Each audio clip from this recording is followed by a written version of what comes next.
La minute scientastique.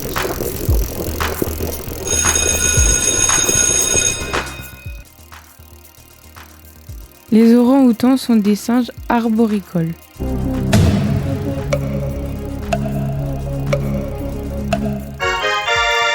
Vrai. Les orang-outans sont fort arboricoles, ils vivent toujours dans les arbres et donc ils se maintiennent toujours à quelque chose. Et parfois ils transportent quelque chose avec eux, une couverture avec le pied. Les orang-outans vivent comme les humains une septantaine d'années.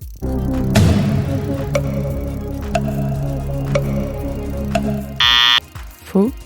Les orang-outans peuvent vivre jusqu'à 30 à 40 ans.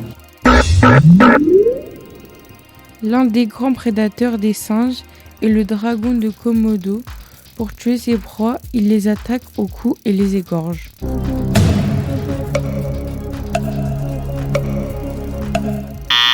Faux. Le dragon de Komodo, c'est l'un des plus grands lézards. Il mange des singes, mais aussi des cerfs et même des buffles d'eau. Alors, il ne va pas savoir les tuer directement. Ce qu'il fait, c'est qu'il va juste les mordre.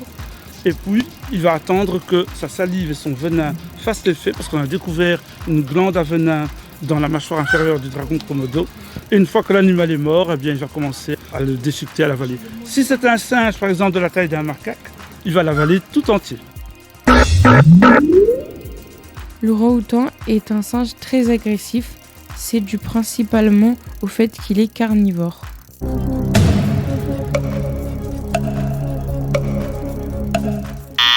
Faux. L'orang-outan est le grand singe qui est le plus pacifique. Il ne mange quasiment que des végétaux. Les macaques à crête vivent principalement en Indonésie, dans les forêts proches des rives.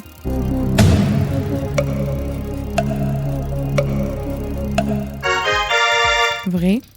Nos macaques à crête, ce sont des primates qui vivent en Indonésie, donc dans les petites îles de l'Indonésie, notamment à Sulawesi. Et où est-ce qu'ils se placent dans le paysage? En hauteur. En hauteur, mais aussi, il y en a qui sont en train de chercher de la nourriture, là, regardez, Dans le sol. au sol. Ils vivent autant au sol qu'en hauteur, en fait. C'est un primate qui vit souvent sur les bords des fleuves et même en bordure de mer et dans les forêts qui sont donc tout près de la rive. Les macaques ressemblent beaucoup aux babouins. C'est logique, ils ont la même taille et vivent tous les deux sur le même territoire.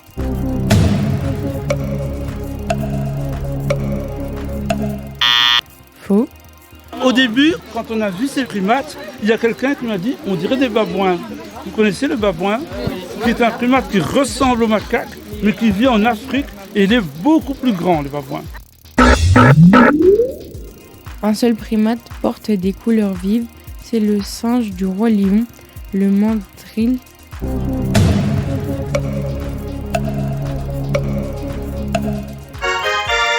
Vrai. Le mandrill, vous voyez qui c'est? Rafiki. C'est le roi lion. C'est le seul primate ou l'un des seuls mammifères qui a les couleurs vives. Exactement. Du rouge, du bleu, de l'orange, du mauve. On distingue les humains des grands singes au niveau de leur intelligence, notamment parce que seul l'humain est capable de mentir.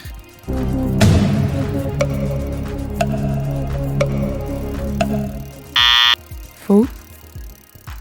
Imaginez qu'on place un orang-outan dans une cage. Et devant la cage, il y a une pièce avec une table et 2 bols de nourriture. Dans un bol, il y a de la nourriture, dans l'autre, il n'y a rien. On met un petit seau au-dessus, donc les bols sont cachés. Mais le orang-outan, lui, sait dans quel bol il y a la nourriture.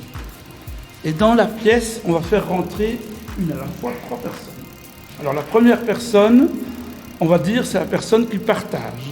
Donc, quand la personne rentre dans la pièce où se trouve la table, mais le orang-outan, à travers les barreaux, rapidement, il comprend qu'il faut montrer le bol où il y a de la nourriture. La personne prend le bol et partage avec l'autre. Ensuite, on fait rentrer une deuxième personne que l'on va appeler le maladroit. Donc ça, c'est une personne qui, quand elle prend le bol, une fois sur 2, elle laisse tomber. Mais si elle ne laisse pas tomber, elle partage avec l'autre. Et ensuite, on va faire rentrer la personne qui a le rôle de l'égoïste. C'est-à-dire quand le orang-outan montre le bol où il y a la nourriture, la personne, elle prend le bol, elle mange tout devant lui sans lui en donner à travers les barreaux. Et bien, au bout d'un moment, les orang-outans comprennent que quand c'est la personne égoïste qui rentre, il faut montrer le bol où il n'y a rien. Il faut, entre guillemets, mentir. Et ça, mentir, on pensait au début qu'il n'y avait que l'homme qui savait le faire, mais cette expérience montre que les orang-outans savent mentir. Le disque facial de l'orang-outan mâle est composé de peau, de graisse et de cartilage. Il grandit à mesure que l'animal vieillit.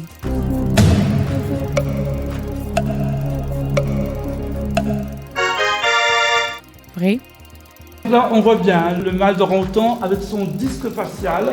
Donc, il y a vraiment un repli de peau, de graisse et de cartilage qui entoure le visage. Plus l'orang-outan vieillit, plus ce disque s'agrandit. Les fesses des macaques sont rouges pour faire croire aux prédateurs qu'ils sont en présence de fruits.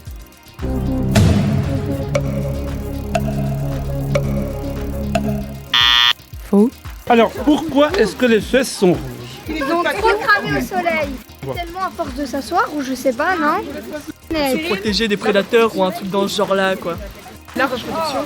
En fait, lorsque les femelles sont en chaleur, les fesses vont gonfler et vont devenir encore plus rouges. Écoute.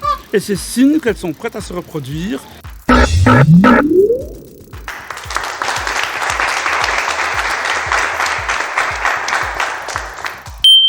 Les sciences vues comme ça, c'est vachement sympa.